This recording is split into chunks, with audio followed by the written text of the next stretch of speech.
Hello there. Welcome to, I think we're on the 10th?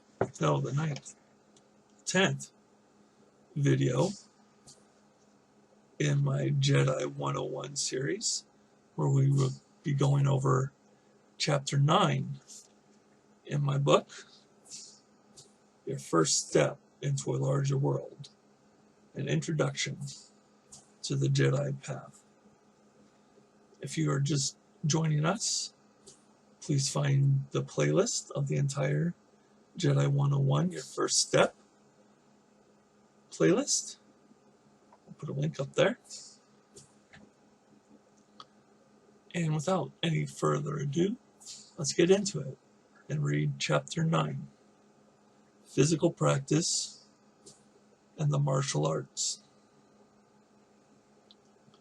Along with daily meditative practices, it will benefit any Jedi to have a daily exercise regimen as well. Physical fitness is something we should all strive for, but we should take a look at what that means.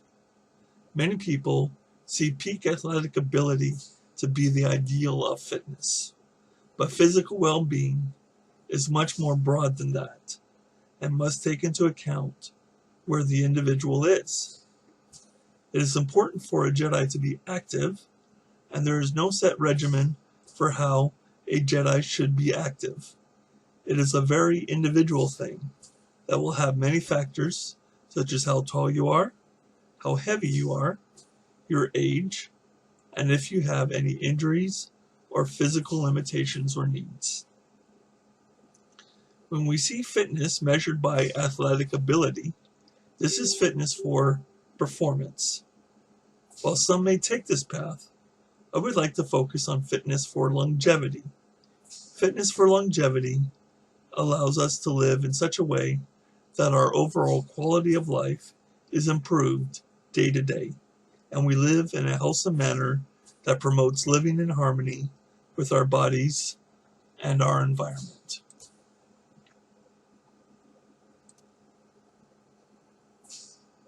Part of fitness for longevity is that we do not punish our body, neither through physical overexertion or through poor diet.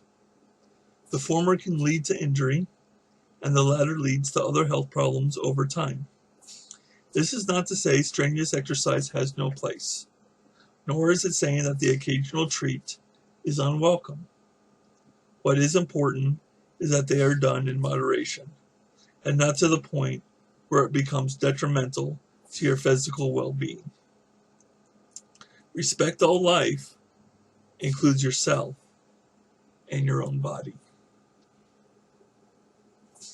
Another way that we do not punish our body is being mindful of how we move. Practicing fitness for longevity includes being aware of how we are moving in our day-to-day lives. We often will surprise ourselves when a seemingly minor movement causes an injury of some kind, such as throwing out our neck or back, or straining an arm or leg.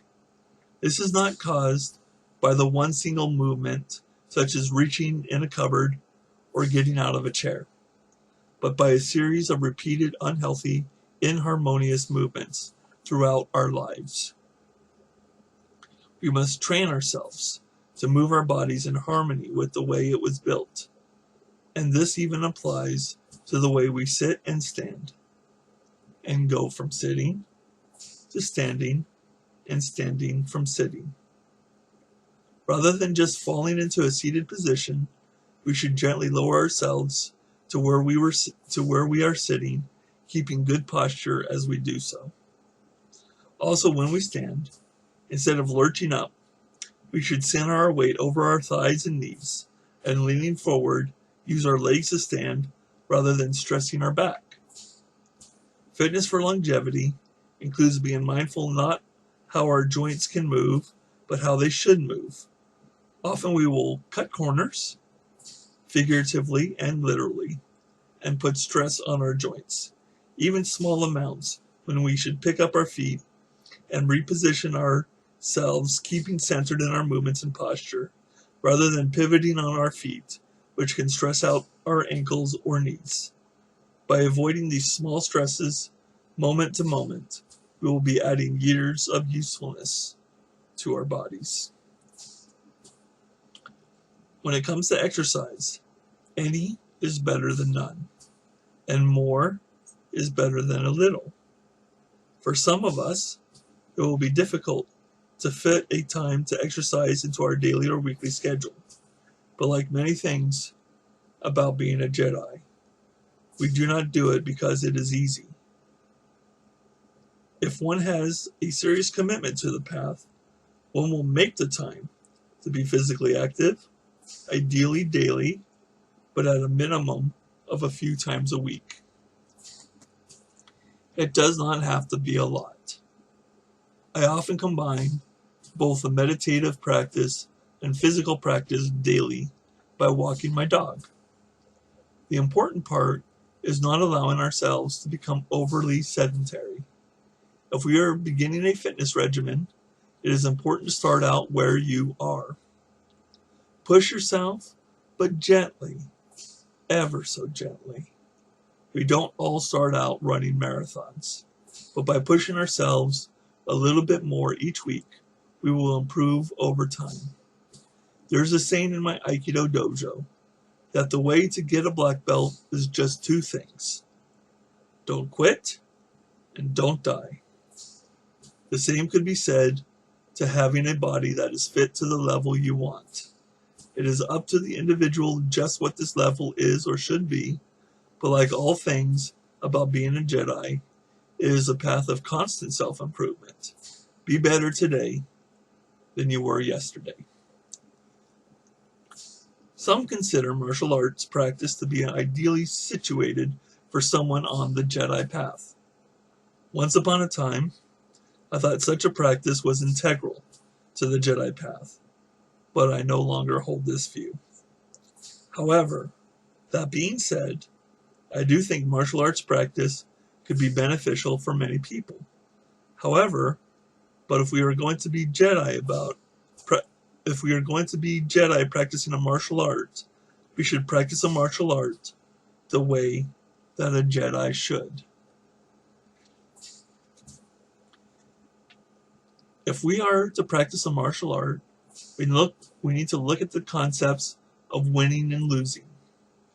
In the words of the song Scatman's World by Scatman John, everyone's born to compete as he chooses, but how can someone win if winning means that someone loses? I think Scatman John has a very Jedi-like approach to competition and conflict. In any conflict, we need to step away as seeing a choice between winning and losing. There can be many more outcomes than just victory and defeat, and when we concentrate solely on winning, we lose sight of what is really important. It is always better to resolve conflict peacefully than to win or lose. Now, in games and sport, it is fine to compete and to do one's best to win, so long as one is not strongly attached to a winning outcome. It is more important to lose well than to win poorly. To practice a martial art as a Jedi, we must practice whatever art we choose in a compassionate manner. This may seem to be contrary to many martial arts out there, but we must remember that the creation of these arts were not so much to destroy an opponent, but for the protection of life. If a Jedi is to utilize violence over non-violence, one must do so in a manner that is protective in nature rather than destructive. My study in Aikido informs me that when one injures or kills another person, it is not just violence against another individual, but violence against self. Generally speaking, a person that hurts another has something wrong with them. One could say they are out of balance. The commission of violent acts further injures the psyche of the attacker. As Jedi, we should be striving for balance and should seek nonviolent resolution when we can. Martial arts and nonviolence can often go hand in hand. Some arts, such as Aikido, are predicated on the philosophy of nonviolence. Many arts are practiced as a competitive sport and only appear to be violent, but when you scratch the surface, are nothing of the sort. When it comes to the martial aspect of the Jedi Path, one's thoughts often leads to the weapon of the mythical Jedi Knight, the lightsaber. While the lightsaber is the weapon of the Jedi, you do not need a weapon to be a Jedi. However, most of the Jedi I know have at least one lightsaber, from a plastic toy to an expensive prop replica or even specialized dueling sabers. It feels nice to have a connection to this powerful symbol of the Jedi, even if it is just a toy. If sword work is what pulls at you, there are a few choices. The first is to learn a fencing sport, such as Western foil fencing or Japanese kendo. Or one could go a flashier route and learn choreographed stage fighting. There are many arts which use sword as part of the curriculum, or some arts which concentrate on sword work, like Iaido. Of course, being armed with a sword in the 21st century is impractical, but the practice of sword fighting teaches things that would come into play in unarmed combat, such as position, distance, and timing.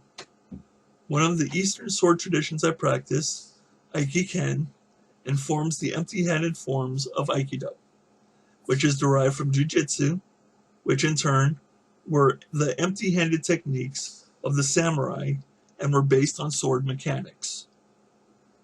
Then there are the benefits that come from discipline, hard work, and training one will need to do to become proficient at sword fighting. Lastly, it's fun. Jedi physical practice can take on many forms, and it is only limited by your imagination and the constraints of your human body. To sum up, just as we should take time to meditate daily, we should take time to move daily. That's chapter 9. So, my views on this have not changed, though with my diminishing health, my practice has definitely changed, and it's given me an insight to physical wellness and the martial arts. Before this video, I just came in from my daily walk, walking my dog, Puppy One Sadie, Dog of Wonder, who you've heard in the background of a previous video if you've watched these.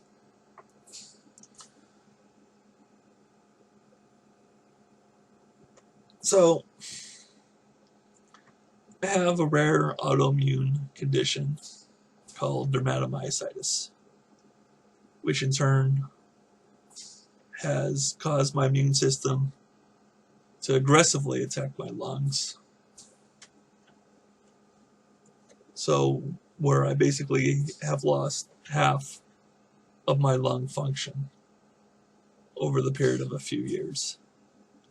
And as you can see, I am on oxygen full time. What this means for me is that maintaining my physical well-being has become much more challenging. But I still do it. I do it where I can. My performance, my ability has been diminished.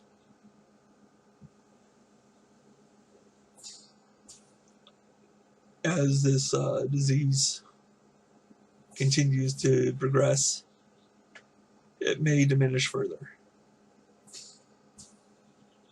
But I still haven't resorted to being sedentary or giving up. Most of my exercise is done during my daily walks.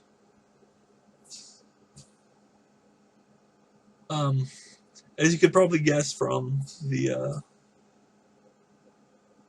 content of this chapter, I was a black belt. I was an instructor in Aikido.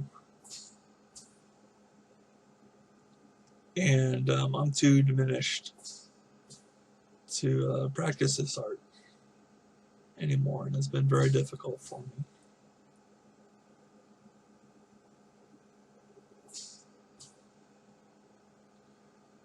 I also used to sword fight, or just practice sword forms.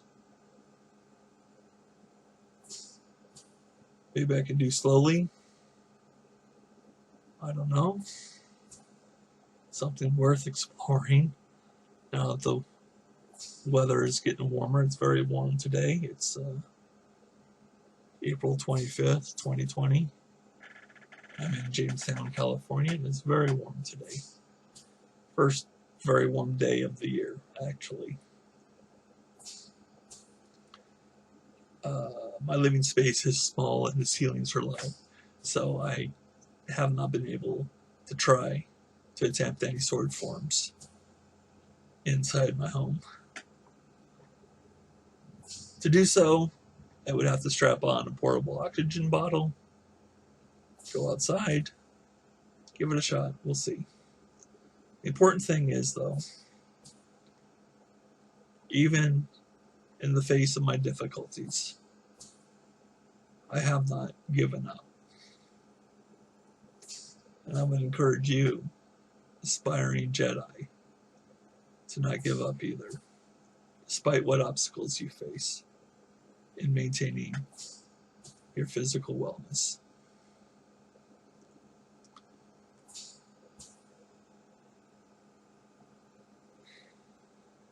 It's got a little more personal than most of the videos. I hope you don't mind. This is where I am on my journey. I still practice all the fitness for longevity principles, which I learned from my Aikido instructor, John Smart. I